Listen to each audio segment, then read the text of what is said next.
नमस्कार दोस्तों आज के इस वीडियो में आप सभी का स्वागत है।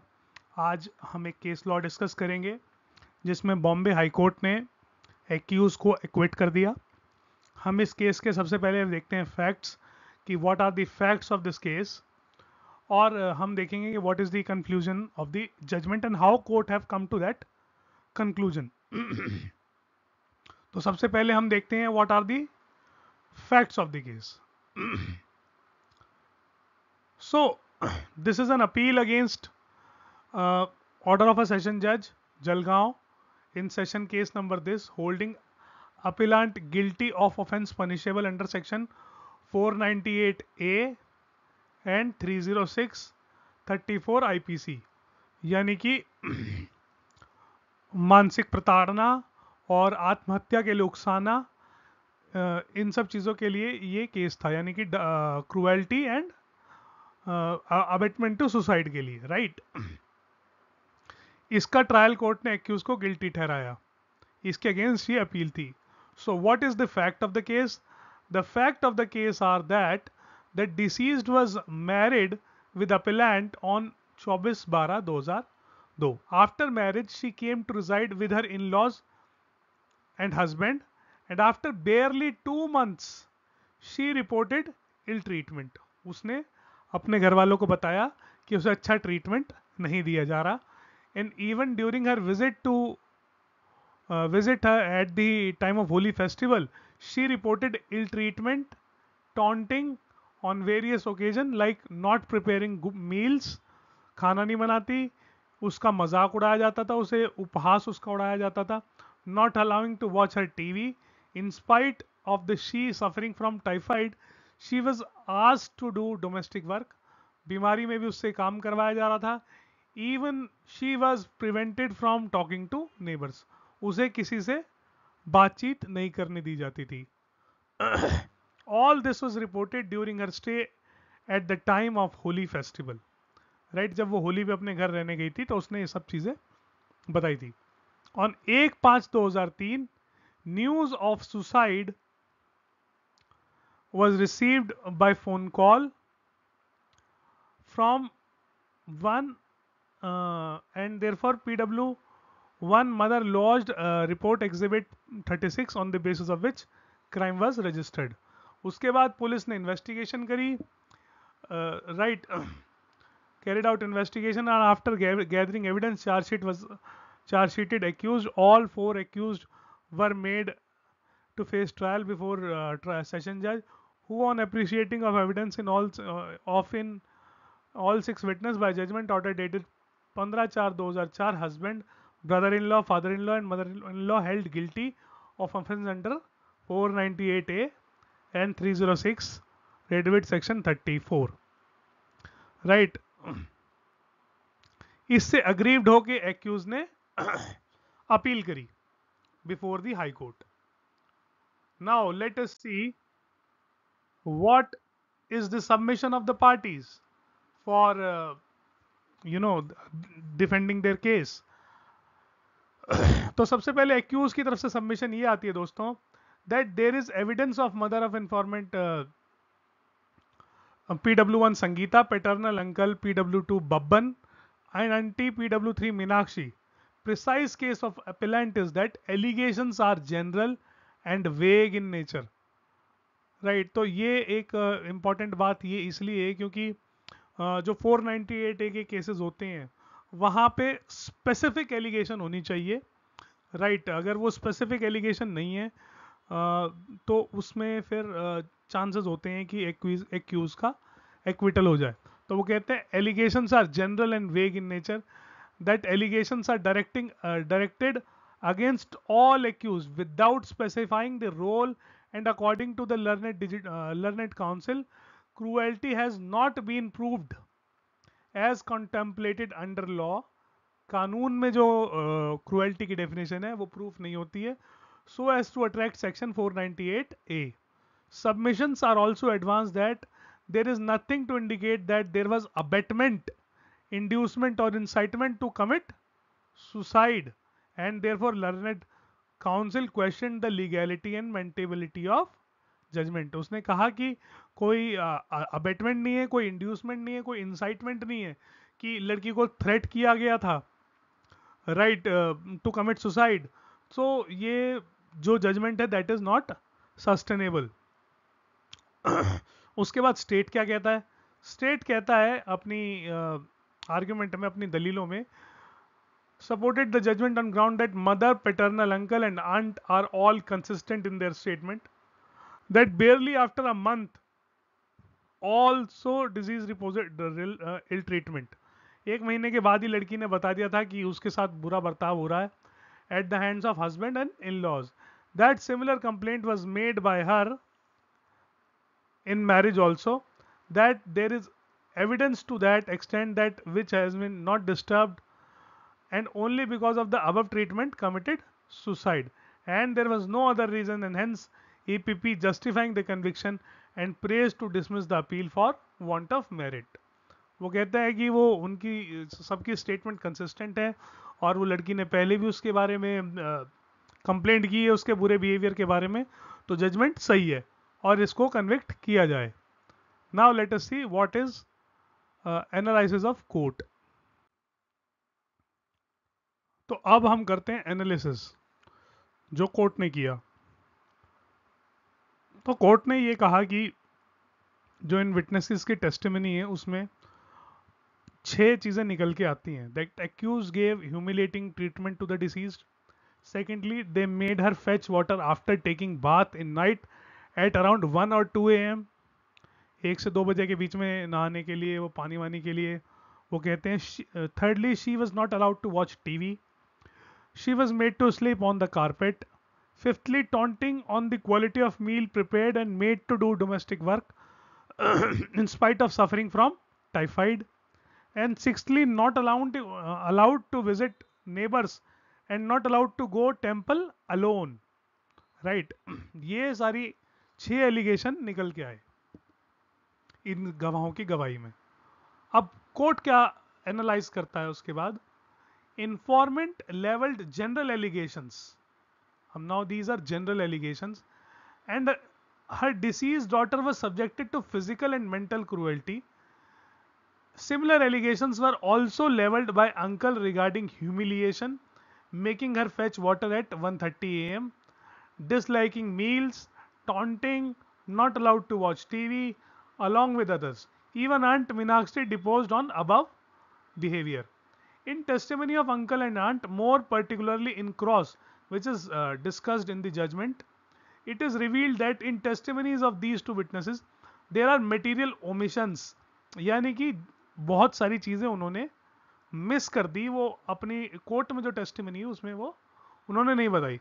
About accused subjecting to cruelty and she committing suicide due to it. It is admitted by the witnesses that in Varagaon, now this is very important observation, in Varagaon water supply is made at late night, and therefore when the entire village is required to fetch water around 8 PM, there is nothing unusual to expect deceased to fetch water at 1:30 AM or 1 AM। now before we know, जब तक हमें ये fact नहीं पता था, ये बात बड़ी अजीब लग रही थी कि रात को 1-2 बजे पानी लाने के लिए कौन बोलता है। But now since it came into light that कि वहां पानी ही देर रात में वाटर सप्लाई होती थी, now this fact looks like justified कि जब देर रात सप्लाई होगी तो देर रात ही तो पानी लाने को बोलेंगे। They are all levelling allegations of taunting, not allowing to watch TV, not allowing to go around temple, but in consider opinion of this court, none of these allegations have any severity or such nature of allegation would constitute physical और mental cruelty.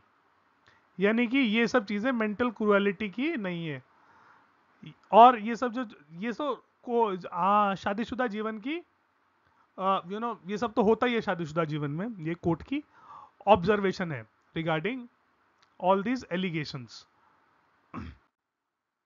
उसके बाद court कहता है, here what is emerging on scrutiny of evidence of mother, uncle and aunt is that visit to them was at the time of holy festival which falls in March.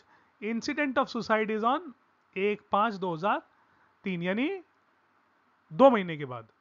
There is a gap of almost 2 months since deceased complainant and witness met each other. They have admitted that there was no communication from deceased, either written or oral, and she has not conveyed that there was any instances of cruelty in proximity to suicide. यानी 2 महीने का time है suicide में और लड़की की death में, और जो उसने होली के टाइम पे बताई थी बातें, तो इसमें जो है प्रॉक्सिमिटी नहीं है टाइम की, जो कि एक नेसेसरी फैक्टर है. Spot panchnama shows that glass window was required to break open. There is no evidence to show that at that relevant time or on any proximity to suicide there was any demand, cruelty or maltreatment so as to connect them with the suicidal death. What triggered suicide has remained mystery. लड़की ने आत्महत्या क्यों करी ये केवल ईश्वर जानता है. और सुसाइड से जस्ट पहले उसके साथ ना तो कोई क्रुएल्टी हुई, ना कोई डावरी डिमांड हुई, और ना ही उसे किसी और तरीके से गलत तरीके से ट्रीट किया गया. तो कोर्ट कहता है कि 498A नहीं बनती है. फॉर अप्लाइंग सेक्शन 306, अब 306 पे बात आ जाती है. It is expected of prosecution to demonstrate there is a live link और active role played by appellant in instigating the suicide. अब यहां ऐसा तो कुछ है नहीं, और जो भी फैक्ट्स मैंने आपके सामने रखे उसके बेस पे कि जिसपे कहा जाए कि इस लड़की को उन्होंने सुसाइड के लिए उकसाया. अब ये जो है ये ट्रायल कोर्ट की ऑब्जर्वेशन थी.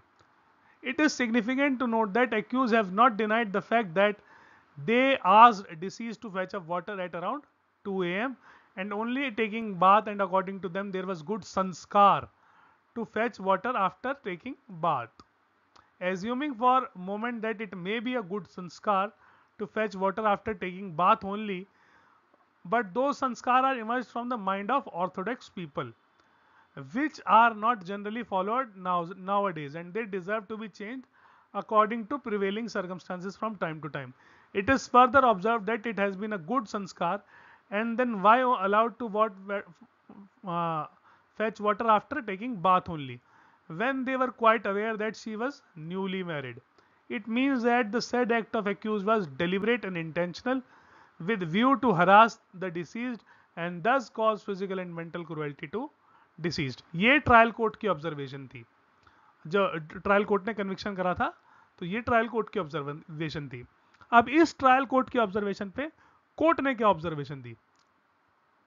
कोर्ट ने ये कहा, above observation clearly shows that learned trial judge had tried to impose his personal reflection on how newly bride should be treated, and that such act of accused making her fetch water at odd hours amount to physical and mental cruelty. यानी कि जज साहब ने ये कहा, high court के जज साहब ने, कि ये जो है ना, जज साहब ने अपनी ओपिनियन दे दी है. उन्होंने जो वहाँ की जो कंडीशंस हैं, जैसे वहाँ पानी देर रात को आता, उनको कंसिडर नहीं किया. When prosecution witness have admitted that in Varagaon there was usual practice of letting water supply at such hours when others in the village also fetch water during that night time, in considered opinion of this court, the above observation in paragraph 15 of judgment was unwarranted. तो ये court ने trial court की इस टिप्पणी को खारिज कर दिया. राइट. उसके बाद एक और ऑब्जर्वेशन है दोस्तों ट्रायल कोर्ट की, जिसको कोर्ट ने कंसिडर नहीं किया, और यहां उसके बारे में बताया कोर्ट ने. Similarly the observation made in paragraph 16 of judgment, it is observed that deceased was asked to take meal after it was served to others, and she was not allowed to watch TV and made to go alone throw garbage to allow talk to phone, and hence learned trial judge held that these to be petty affairs of daily routine life. वो जज साहब ये तो मान रहे हैं कि this is petty affairs of daily life, but trial judge has thereafter observed that cumulative effect of all these such conduct amounts to mental harassment. Trial court जज साहब कहते हैं कि ये सब चीजें हैं तो छोटी छोटी बातें, लेकिन ये छोटी छोटी बातें कई सारी मिलके ये बड़ी बातें बन गई हैं. Right. Even the observation subsequent to paragraph 16 regarding tolerance of human being to certain extent of mental and physical cruelty are also unwarranted and personal observation of trial judge. तो मतलब हाई कोर्ट कहता है कि जज साहब बिल्कुल अपनी personal opinion दे रहे हैं and deviating from the law, right. Even there was no evidence of conduct of accused towards disease was incessant or consistent. Learned trial judge appears to have noted that ill treatment became intolerable to her and therefore she committed suicide. Right? मतलब वो जज कह रहे हैं, मतलब trial high court कह रहा है कि ट्रायल कोर्ट जज एज्यूम कर रहा है such observation are out of place and not based on strong foundation. In fact, contrary to observation in paragraph 17, there is no cogent and convincing evidence on record to show that accused person subjected deceased to cruelty to meet their unlawful demand. On the point of demand of car also, the trial court has held that merely because relative got car in marriage doesn't mean that they have subjected deceased to cruelty. In such views, if such views are explicitly expressed, their conclusion drawn is contrary to such observation in paragraph 17 of judgment. Resultantly, it is axiomatic that there is erroneous appreciation, erroneous conclusion.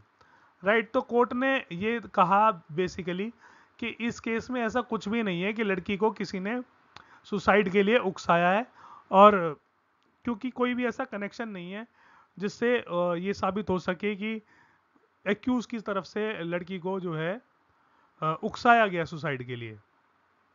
उसके बाद दोस्तों फिर इसका result आया acquittal.